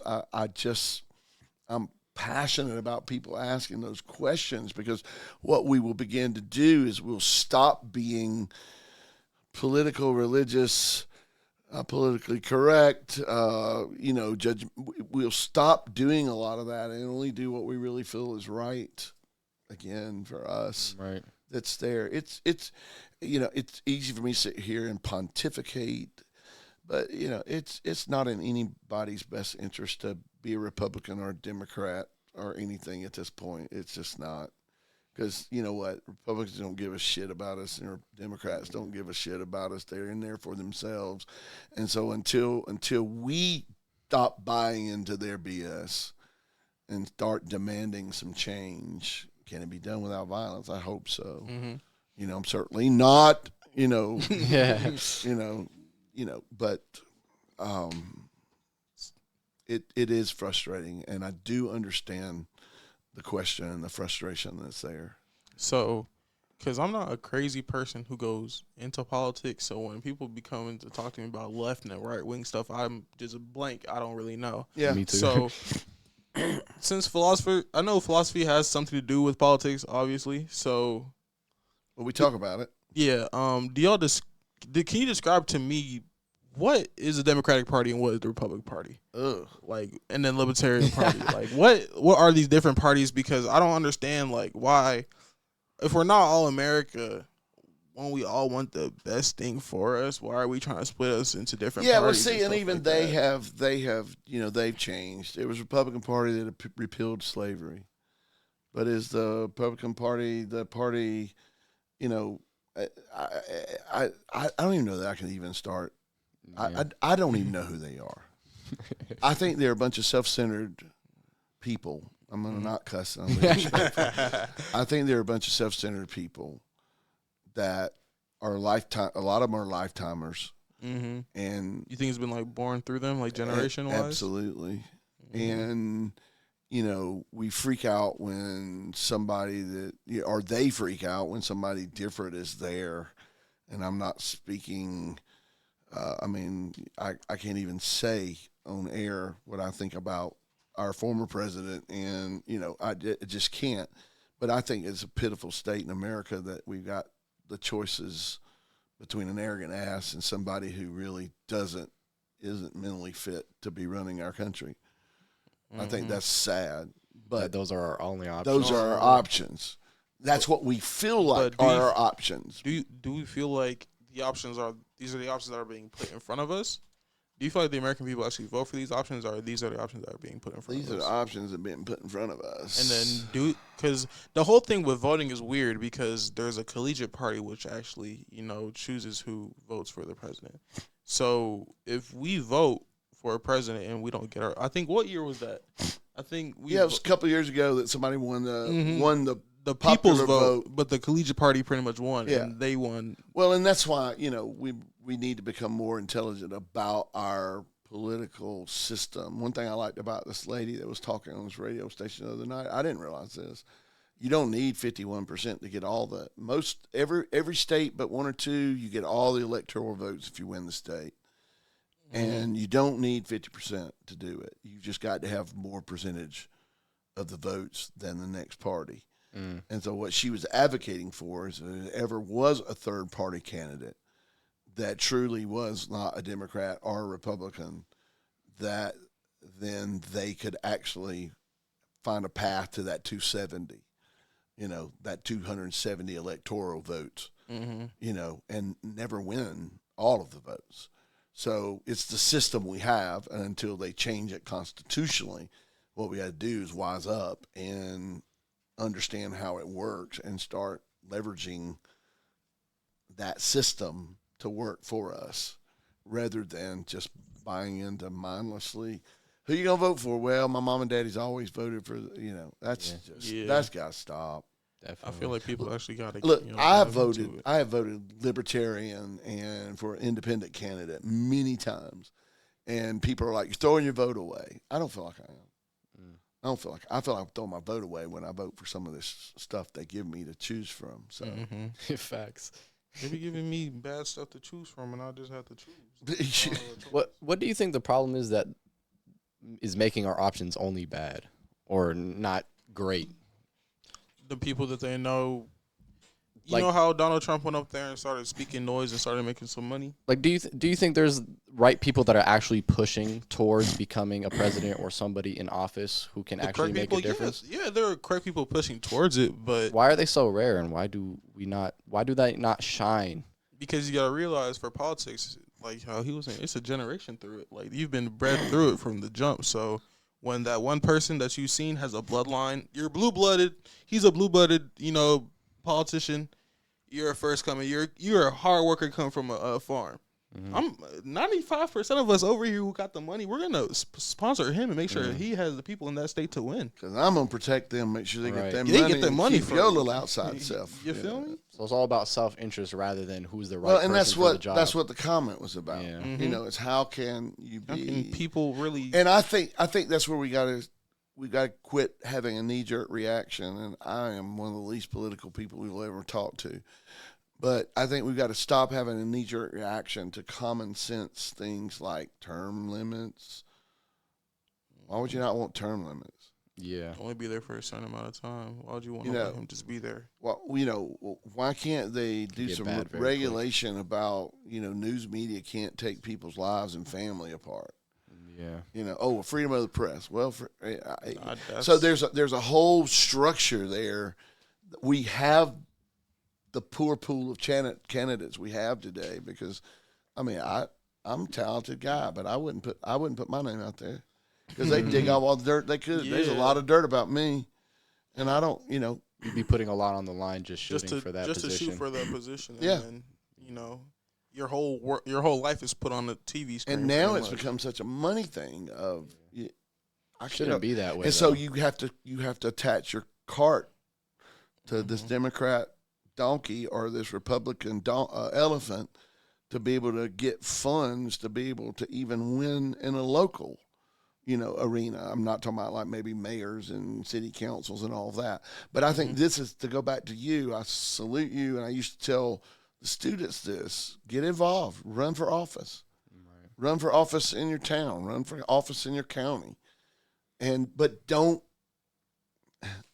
this is the deal. We even the people that run for office, then they get kind of mesmerized by the money, the thing, and it's like, and that's why, man, if you couldn't be there, but 2 terms or 3 terms or 4 terms or whatever it is, woo, there'd be no incentive to do anything but the right thing. I think I'm a big advocate for term limits. Personally, I don't do it publicly. You never heard me say anything about that in class. You're just asking here. So that's not philosophy.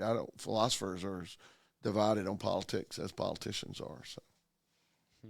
Okay, we got another question from. I finna do it, or you want to do it? I mean, I can say it. You just want to ask a Malik question? Yeah, I was going to ask. Wait, in the chat or in the group chat?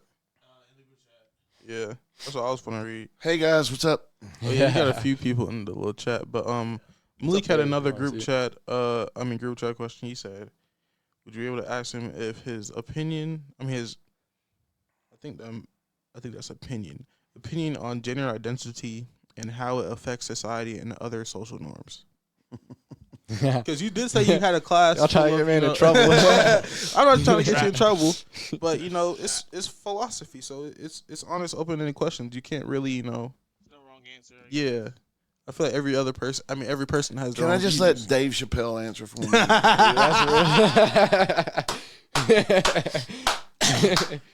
One of Dave Chappelle's. Oh, that's funny. Look, honestly, I really don't care what anybody calls themselves. Mm-hmm. Now, if it's kind of like, I don't care. And even when I was a pastor, I don't care if you're gay, straight. I don't care. I hate people with agendas and want to push themselves down my throat. I may not want you in my throat, and I should have a right to just respectfully disagree, right? Yeah. Well, and it's not even that I have to disagree. It's just stay in my lane. Yeah, let me stay in my lane. Right, yeah. Now, you get into some constitutional stuff where these people that own, catering services don't want to serve people that are, gays that are getting married. I mean, I was a pastor. I've never been asked to marry a gay couple. I don't know what I'm going to do. I don't know. But I don't think I should be persecuted. I'll be persecuted if I do by religious people, but I don't think I should be persecuted if I say I don't want to do it.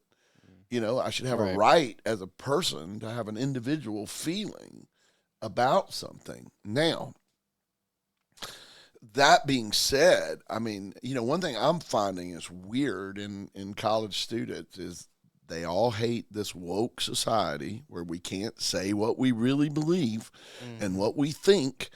They don't want to be politically correct. They're actually striving, I think, looking for, you guys must be, or having this conversation with me today. For sure. You're having these, let's just strive for sanity. And it's not that we're even going to find the truth as if there's this one truth, because there's not one. Right. So, there's some real issues in gender. I mean, I heard about somebody the other day, a case where, and this wasn't from anybody being political. It was a kid was born, and in the birthing process, the male genitals got completely destroyed. I don't know what happened, and they had to do a sex change on the baby before the baby was ever born. Now think about this person growing up and what gender identity issues they're going to be having. So I think there's some people who have some legitimate trauma. I think some of it's pushed by Hollywood, some of it's pushed by politics, some of it's pushed by society. And then you got religion in there saying, dude, there's some bad situations in life, and there's some unfortunate situations in life. And when I say bad, I'm not talking about bad as in bad or good. I'm just talking about situations where people really struggle. And we as a society ought to rally around people that are struggling and love them and care about them as human beings, rather than making a political football or a religious football about any of it. I think you get into some real issues and this is where I would let Dave Chappelle, speak for this. You really want, you want Michael Jordan, you want LeBron James playing in the women's, really? Do you want that? Because there are some differences biologically that are there. Emotionally, if somebody's struggling, who am I to say they're not? I don't know. But I think, again, there's just some practical stuff that, I'm sorry. I'd have a hard time dealing with it. Personally. Yeah. I mean, I wouldn't, if I was a young lady and I was great at basketball and they brought some 7-foot dude in and, who felt like he was a woman and he wanted to play on, against me, I mean, it would actually bring defeatism to me, because how am I going to compete with that? It's not because he's better than me. He's biologically different than me. Yeah. So I think there's some just practical issues there that if we were just more real about, it'd be okay. I mean, I had no problem. I had a student, he said it in class, I don't identify as a man. He's like, I'm ashamed of men, and I don't identify as that. And, the thing I loved about this, and this is, again, where this give respect, I never disrespected that person.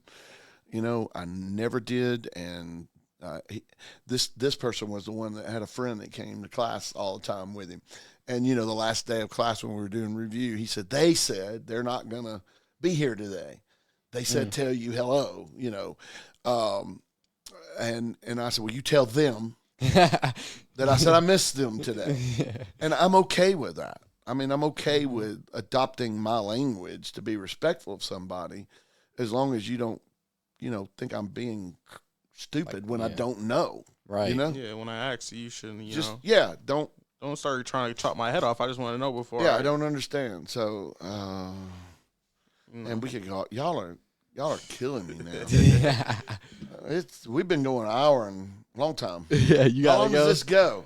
I mean, really, until.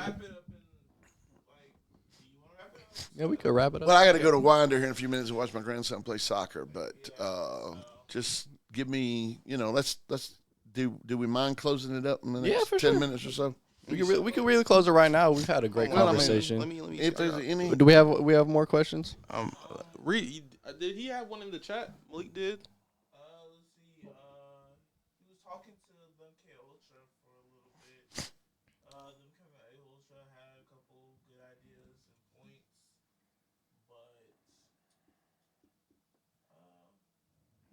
but okay, so let's go into time travel. Yeah. Doing time travel? Yeah. Time travel? Let's go into time travel. Time travel? Do you think time travel falls into your area? Do you think it can? We can talk about it. We can ask questions about it. So do you believe that you've had like certain life-altering moments in your life that do you think that you could go back and change where you are right now? And if you could, what are they? And do you believe if you want to go back and change them, because there's a butterfly effect? Yeah. If you could put into retrospect on what changed, because no one knows what would happen, but if you could think about what the butterfly effect would be from the action changing. Yeah, I think the things that I would go back and change are some real betrayals. I wouldn't change the fact that I got married too young because I had my son, and then my daughter, and from my daughter, my grandchildren. My ex and I, we talked about this the other night. Actually, we wouldn't change anything, and we married way too young. We were dumb and stupid, but I could not say that I would go back and change that because I would be unsatisfied with the possibility of not having the son and the daughter that I have and the grandchildren that I have. I think the things that I would change, I had one friend that I betrayed his friendship, and probably don't want to go into all of it, but I just, as a human being, I betrayed him, and I would like to change that. I would have liked to have done that differently because I let a moment of selfishness get in there, and I could put blame on him and say he encouraged it, and I say all kind of things, but. And I would be happy with the butterfly effects of that, if there would be some, and it might be worse for him and everybody that was involved. It might be, but yeah, but it basically boils down to some times where I feel like I betrayed people. Do you feel like there's an American dream? If so, what is it? Because the thing is, what I've noticed about me personally being here, we're in Georgia. So most of my friends that I actually keep up with and talk to are either first generation or second generation, not from America. Like, where I'm from Jordan. He's from Jordan. Yeah. I know Malik. I know he has Jamaican in him. Mikhail, I know he's Puerto Rican. I know Trey is Haitian. Kidane, another Jamaican. Me, I'm from Nigeria. My parents are from Nigeria. My best friend, I flew Nigerian Airlines one time. That's why I drove. I was on Delta. I seen them planes take off. They big. Them planes big. But my best friend, he's Liberian. So I've been to Liberia. So. People who come from other countries who come to America for the American dream. What is it? Well, have you been? Have you been to Africa? Yeah, I went last year, actually. Okay, yeah. I think, especially my experience with Liberia, the disparity between opportunities and what's available between there and here is just, it's crazy. I cried 3 nights straight when I was there. And I'm not trying to sound like the pitiful man. It was my first culture shock. I'd been out of the country before. Been to Brazil before then. But there was some, a little bit some normalcy there. But, they didn't have the electric grid up from the Revolutionary War when I went there. They, the hotel that I stayed at that used to be operating, you had to go out and get water out of a bucket to flush your toilet. Yeah, that was me when I was in Nigeria. So the disparity that's there is big. On my trip from my trip over Christmas, I talked to 2 girls. They both were from. I talked to more than 2 girls. I have to confess, I talked to several girls. There were a couple of them that were from Cuba, and they told me their journey. One went into Nicaragua, and took her 21 days to get into America. I mean, I'm here. So, is there an American dream? There's just a dream of something better, and sometimes it is, sometimes it isn't. I think the possibility of doing better for yourself here is greater than some countries. I am not a person that believes America is the greatest country in the world anymore, though, because we lack we lag behind. But for these people that come from some of these countries where they don't have the opportunity, there is a dream, and they're attaching it to America.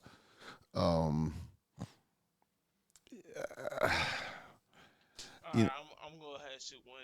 Do you think the school system is done right for like preparing? No, we talked about this the first episode. Yeah. Like everyone can agree about that one. That's like the same. It's the same argument as the government system, really. Yeah, but like, how do you fix so. the school system though? Yeah. What would you change differently? Because in my opinion, I would personally take out science until a person were to get to, so to speak, high school. Because that's when you actually start thinking. Like, I remember in high school, that's when I actually wanted to work on mechanics and stuff, rather than once I got to college and I realized in high school you have to do what they want you to do. Right. So, I mean, and this is going to make me sound like a white conservative, but there I'm stereotyping myself. But I think school choice, I think privatizing school would be better to me. I mean, do you feel like privatizing into different clusters? Like, they have like STEM schools and like. Yeah, I mean, I think there would be a lot of ways you could do it, but I mean, look at.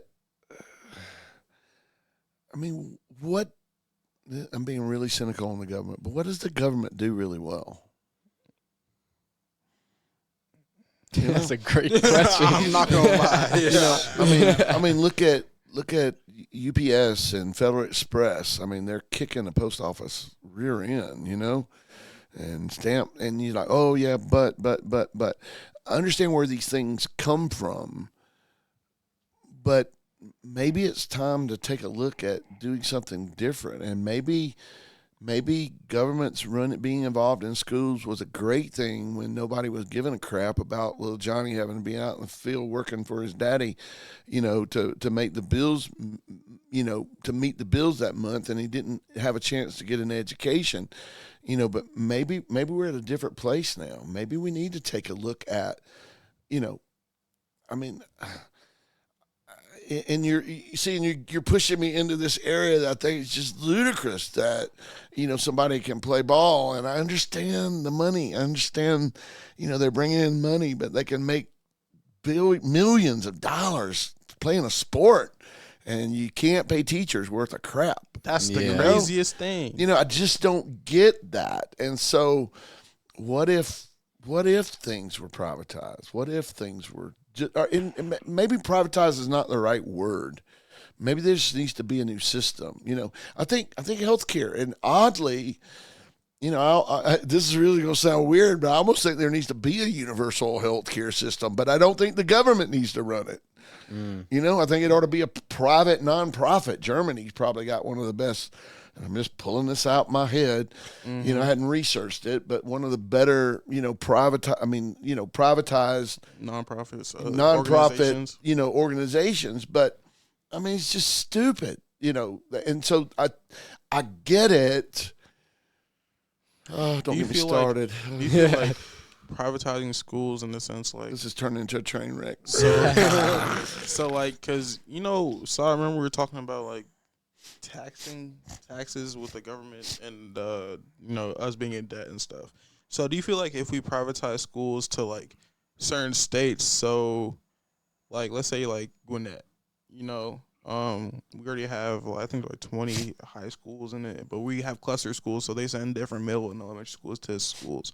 So if they had like, let's say they had 4 sets of 3 schools in the whole county, 4 schools set in the whole county that they send people to, and just based off where you are, and pretty much where the revenue you come from is where that funds the school, and then that's the revenue that also pays the teacher. So it's also going into like how much are you taxing like how much are the people around spending, because you might pay for gas in Atlanta different than you pay for out here.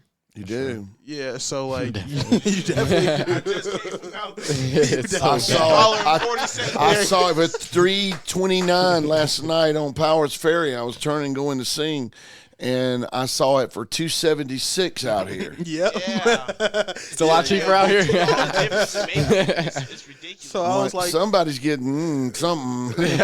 So I'm like, so Monopoly. So like the money for like the people who pay in Atlanta, like if you live in Atlanta and the taxes you pay out there, where would it be taxed to? Would it be taxed to the place you stay, or would it be taxed to the places you're sending your kids to? I do not have enough knowledge on the subject to answer the questions, but you're asking all the right questions. Okay, because that's one of the big arguments for not privatizing healthcare, or because the taxes are, and actually this is a problem, I guess, with public schools as well. Is the tax base isn't strong enough, so you got to go up on the taxes, and then that drives everything up. So I'm just going to plead ignorance on this and say I believe there needs to be a change, but I just would go back to my question: what business is the government in that they've ever done successfully? I think the only thing successful they have is the military. Exactly. Yeah, probably. That's like if we're gonna be probably the only thing they have. They're doing right, maybe. The military, because you look at schooling, there's other countries who do better than America. All right, I do want to wrap it up. I don't want you to miss. Don't want to miss your kids' game. I want to end it on one question about yourself, personal question. Just what your goals and ambitions are for the future. Oh, I'm trying to figure that out. You're trying to figure it out? Yeah, I really am. Ideally, with just a master's degree, it's odd. My son and I were talking about this today. I'll be old enough I can start drawing Social Security, and I'm maxed out in that from working, all my life. But ideally, I want to keep teaching, and I'm okay with not making a bunch of money. But with that, then I need to subsidize it. I sing, I do bartending gigs. I do copywriting for a marketing company. If I could, if and I'm pursuing like some full-time stuff with the teaching gig, and if I can do that full-time and just make a reasonable salary and supplement it with the other, that would send me out happy. I feel like it's you should continue being a teacher. Because I really do love it, and it feeds my soul. You have a way to connect with the students that a lot of teachers don't. And I could say, well, that's being selfish. It feeds my soul, but it does feed my soul. And I really do like it, and I really do care about this generation. I got a lot of buddies, and they're like, oh, this generation. And I'm like, you know what? My mom and dad said that about my generation. Their mom and dad said it about their generation. Their mama's mom and daddy said it about, so we're what we are. We're where we are. But I will say this. I look at my classes, and I see some of the most intelligent, entrepreneurial, people that aren't afraid to ask questions, to challenge systems. I love it. I think it's great.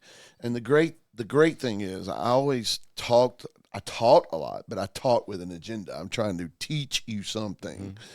And the great thing about philosophy is all I'm trying to do is teach you to think. Right. I don't have to teach you something. I just teach you how to learn. To learn. Right. And to think for yourself in matters, I had a senior send me a note out of your class, and he was like, this is the most important class I've ever taken. Wow. And I'm graduating this semester, Had another girl, the smartest kid she wasn't in y'all's class, but she had the highest grade point average. It was like a 99.5 or 6, some crap, And it's like, she's like, I did this because I had to, but this may be, and I appreciated her, this may be the most important class I've ever had. She's, young in college, but, I love it. I truly do. So I hope that I can keep doing it, and I hope I can supplement my income because I have an expensive lifestyle. I like girls, and they cost a lot of money. I don't cost that much. I don't have to have expensive stuff, but yeah. Anyway. Yeah, well, we definitely appreciate you for making those sacrifices. It means a lot, and thank you. Before we head out, before you hit the claps, I wanna end on something from you to give to the people, if anyone's still in here, from like a philosophical point. Like, you got a nice little bit. What do you have to tell the people? Like, just to, if you had to tell something philosophical, or just like to get them into it, what would you tell them? I think I think a lot of times we don't think because we don't think what we think matters. That I wasn't trying to be a tongue twister there. But I think we don't think sometimes because we don't think what we think really matters. But the reality is it matters for you, and it can matter for a whole lot of people, more than you probably know. One of the things that I tell all my classes is that you matter, you have a voice. You just need to learn how to use your voice. And so you're worthy of respect. Don't live life settling for anything less, and you don't have to be a bully to get it. Just learn to respect yourself, first of all. And when you do that, you start saying, I matter. So you start thinking about things you do. You're less apt to jump on the bandwagon with what everybody else is doing. And you actually start thinking, and you set your path. You make your plans, and don't feel hopeless in this world. It feels hopeless. And, and I'm at this place right now. I got this education. I'm this older guy, and I've got a part-time job teaching, and I have to say it goes through my head sometime. Nobody wants you, nobody, and I'm just like, that's just BS. That's just that voice back there. So there's a voice back there saying you're nothing. You're nothing. It's fed by the media. It's fed by friends. It's fed by parents. It's fed by the education system. And what I've tried to tell people is, no, you friggin' matter, and your voice matters, and what you think matters. And if you'll take time to get good quality beliefs, you're gonna be fine. I love that. That's a perfect way to end the podcast. Thank you for my being pleasure here. And great meeting. This was I think this is probably my favorite one so far. Oh yeah, for sure. Uh-oh. I already knew it was gonna be my favorite. My favorite one so far. Really, my favorite professor so far. Thank y'all for honestly. letting me be me. So I can't be anything but me. All right. Thank you guys for watching, and we'll see you on the next episode. All right.